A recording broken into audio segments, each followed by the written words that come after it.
Hey guys, welcome to the channel. My name is David and this is my E36.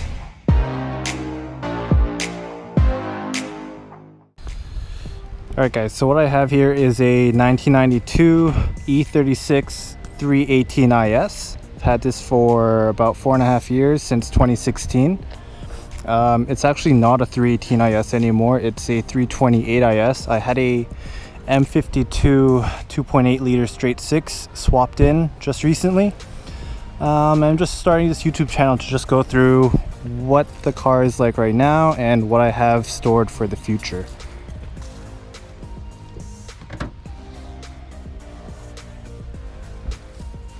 Alright guys, so here she is. It's the M52 straight 6 2.8 liter engine off of the 99 328 IS. I paired it with the M50 Intake Manifold, so this is supposed to allow 40% more air through the runners compared to the M52 Intake Manifold. I'll show you what it looks like before, but this is supposed to add about 10 to 15 horsepower, so I've heard, the sacrifice of some low-end torque. I also got the Silicone intake boot. Used to have ASC or stability control right here, which is BMW's early version of traction control. It actually had its own individual throttle body right here, but we had that deleted. That's supposed to free up airflow, which theoretically means more power. Stock MAF, and I got this cone filter on for now temporarily. The stock airbox didn't fit, unfortunately, so we just settled with this for now until I get my cold air intake in the future. And yeah, I'm missing the fuel rail cover. It's supposed to have this pattern right here, but I'm actually kind of digging this whole exposed fuel rail. Let me know in the comments if you think I should go ahead and get that piece. It should be about $10, or just leave it as is. I actually kind of like it. What else have I gotten done? So if you own an old BMW, whether it be a E36, E46, I'm pretty sure E30s as well, number one weakness for these cars is the cooling system. So what I had done was a brand new Mishimoto all aluminum radiator. I got a brand new OEM expansion tank, brand new water pump, brand new thermostat, brand new thermostat housing. I also got rid of the mechanical clutch fan and settled with the SPAL Electric Fan. This is actually supposed to free up some power as well from the engine. I've also heard that mechanical fans are known to fail sometimes and just completely explode. So I shouldn't have that problem with the electric fan. Oh yeah, before I forget, I also deleted a couple of emissions related things. So I deleted the secondary air pump, which used to sit here, as well as the rear O2 sensor. So those two things are emissions related. Don't really need them to run the engine, and it does restrict power, I think, maybe. But I had those two deleted. We don't need emissions related stuff anymore in Ontario because we don't do drive clean tests anymore. So that's a bonus for being a Canadian in Ontario. No emissions tests for your cars. How dare you! Alright, so why did I do an engine swap? Was there something wrong with my old engine? No. Actually, my old engine, the M42 4-cylinder, was perfectly fine. It had about 232,000 kilometers on it, but after 4 years of driving, I got so bored of the lack of power. Like, sure, it was fun to drive still, and sure, it was good on gas and dependable, but I don't know, you know what they say, there's no replacement for displacement. So I had to go get a 6-cylinder.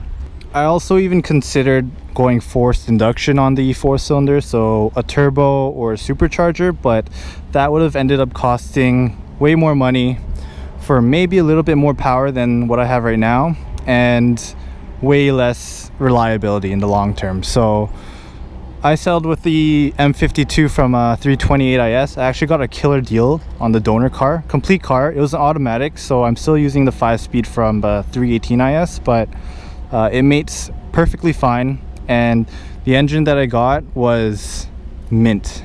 So obviously the first reason why I got the engine swap was for the power. So the old M42, I'll put the power numbers right here. But these are factory numbers from 1992, so I probably had 10 to 15 less horsepower than what it was rated for. And then these are my numbers right now. these are some huge gains, okay? Okay. So when I had the 4-cylinder, it was really slow, but actually pretty loud. I had a MagnaFlow catback system on it.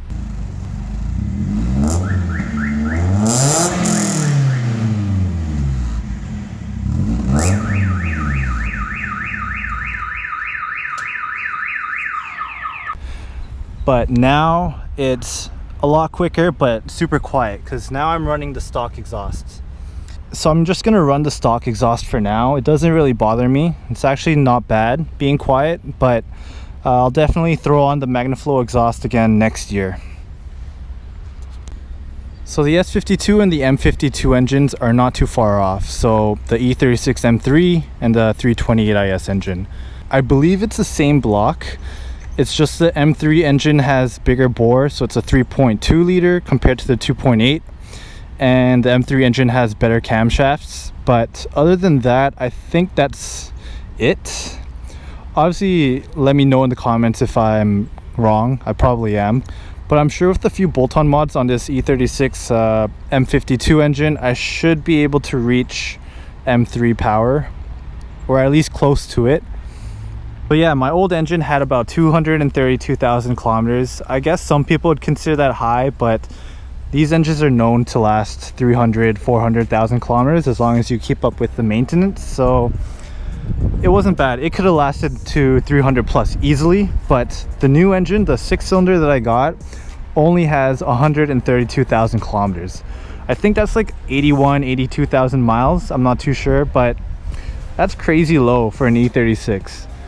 When I originally got this car, it had about 151,000 kilometers on it, and I only put on maybe 80,000 kilometers in 4.5 years. These days, I don't drive for work.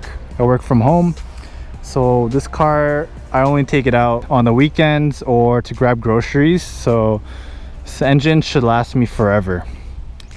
If you liked this video, definitely give it a big thumbs up. And if you haven't subscribed already, please do so. I have a lot more videos coming up in the future. A lot of plans for this car. So you definitely don't want to miss out. And if you don't follow me on Instagram already, please do. You can follow me. My page is right here at kimchi_36. I'm a lot more active on Instagram, so definitely show me some love there. Thanks for watching, guys, and I'll see you guys in the next one. Take care.